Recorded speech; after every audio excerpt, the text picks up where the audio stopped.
Hi, my name is Theyre. I'm a Diamond Gold Ambassador with Plexus. And fun fact about me, I love the beach. Anyone else love the beach? Are you just itching to get out there this summer? I am. I am ready to go. I don't care if we get salty, sandy, dirty, sweaty, any of it. I'm here for it all. I love the beach. I grew up in California. I spent 12 years of my adult life in Florida and simply love all things sunshine and beach. But that being said, I don't know how to do much at the beach. I spend most of my time counting heads of children. I have 8 kids, so I go into full-blown mama bear watching and counting heads bobbing in the ocean. And I don't know if you're at all like this, but when we're like wading in the water, you know when those waves start crashing up, are you someone who can like gracefully ride that wave a little bit or just give a little jump up? My girls just kind of do a little leap and the wave just passes by and they're fine. I try that and the wave slaps me. Like it just gets me good, knocks me over, and I'm a mess. I'm such a mess. There was one time in particular where I found a tiny little sand dollar. I was so excited. I love finding seashells and sand dollars. I had just found this precious tiny little sand dollar and a wave came up and plumb knocked me like completely into the water. I'm spinning in the waves even, like it is taking me down. But I saved the sand dollar. Now, I was thinking about Peter in the Bible. He's in the boat with the disciples. They see Jesus walking on the water and he was like, yo, if it's really you, like, let me come walk on the water with you. And Jesus invites him out. I'm sure Peter was like so proud of himself, just exhilarated and high on life, looking back at the disciples saying, yo, look at me, look what I can do. But then all of a sudden, he saw the waves and the wind, and that is when he began to sink, right? It's interesting because Jesus was really close to him because it said Jesus stretched out his hand. So that means he was like right next to the dude, but his focus was on the wind and the waves. But see, there's a whole nother group of people that when they see wind and waves, they're excited. They're here for it. In fact, the bigger the waves, the better. Who's that? Surfers. Do you know how to surf? I don't. I won't even try. But I love watching surfers do their thing.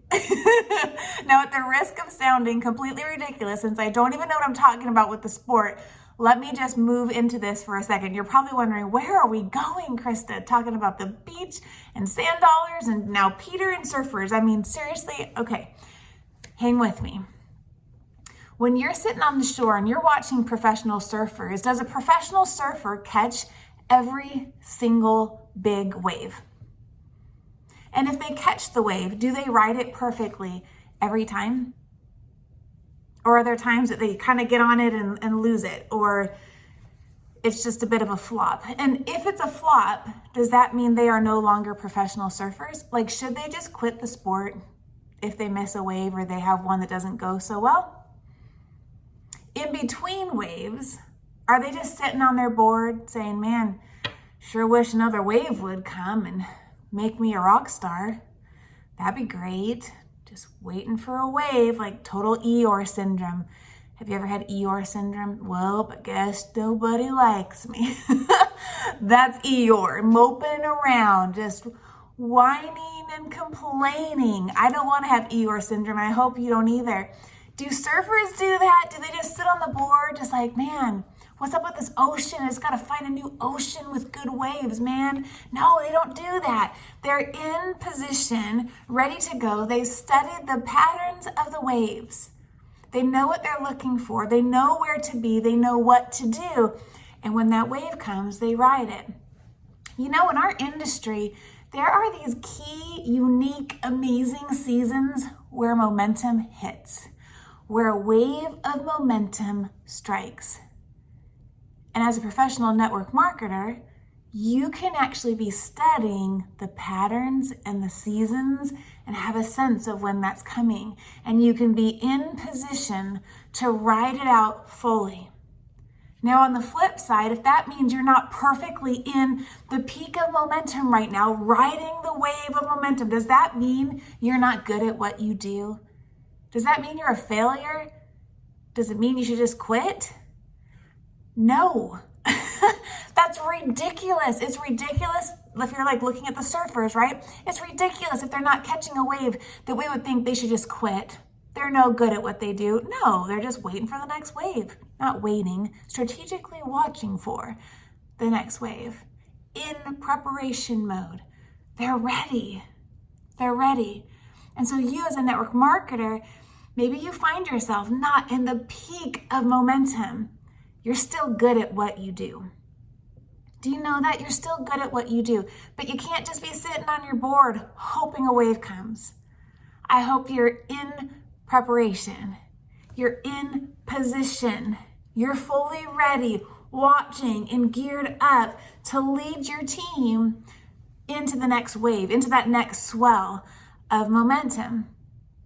But it takes a risk. It takes the risk of getting on the board and going out in the ocean, sharks and all. It takes the risk of grabbing your board and getting out on the ocean knowing there's people on the shore watching you and you might bite it first.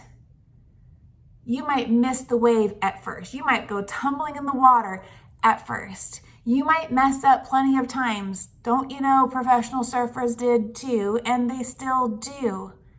And we show them grace on the shore, and your audience will too. You cannot be afraid to fail. You've got to overcome that. Fail forward, fail a lot, fail publicly. Take risks. Peter was a rock star, not because he sank, but because he had the guts to get out of the boat. Get out of the boat. It's about to sink. Get out of the boat, walk on water, and when those waves come, ride them. Don't let them cause fear in you and make you sink. It's all in perspective, isn't it? I often think of the analogy of getting out of the boat and walking on water. Almost every time that I've gone for a rank up or a big goal, it's literally the analogy that I've carried in my heart because I feel like I'm stepping out of the boat. I'm calling back at everyone else like, hey, here I go. Walking on water. And like the first week of the month, it's exhilarating. I'm high on life. Like, we're going to conquer it. We're going to get this. We're going to slay this month. It's going to be amazing. And then like week 2, maybe even week 3 of the month comes and you're like, oh, wind and waves. I'm sinking, right? And you're like, maybe I should have never even shot for that goal. I should have never even told anyone I'm going for that goal.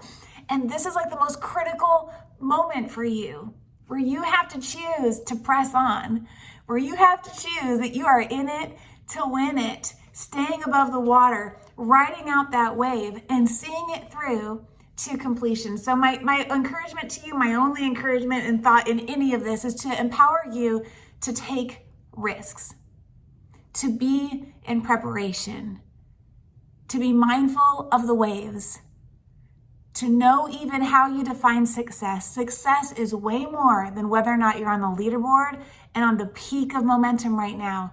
It means so much more. Are you secure in your identity of what it means to be a success in this industry? Are you watching for the wave to come? Are you studying? Are you in preparation? Do you have your systems in place? Are you ready to go? And are you taking risks? Refusing a fear of failure and just going after it? I sure hope so, because I can tell you on this side of the story, it's worth it. It's worth it not just for your rank or your title. It's worth it for who you're becoming. I'm probably the queen of fears, I promise. And so this journey has meant more to me than the Lexus sitting in my driveway, than the trips to Hawaii, than the financial freedom, debt-free, paying for my son's medical bills, all the things. That's amazing stuff. But it's this journey of overcoming fears, of taking risks and going after something bigger than myself. That's what's made it worth it. And in those hard times, just like with Peter, it's been true that the Lord's been right there, an arm's reach away, giving wisdom, insight, direction, correction, refining all along the way. And he'll do the same for you. You can trust his leadership. It's perfect. All right. Love you guys. Talk to you soon.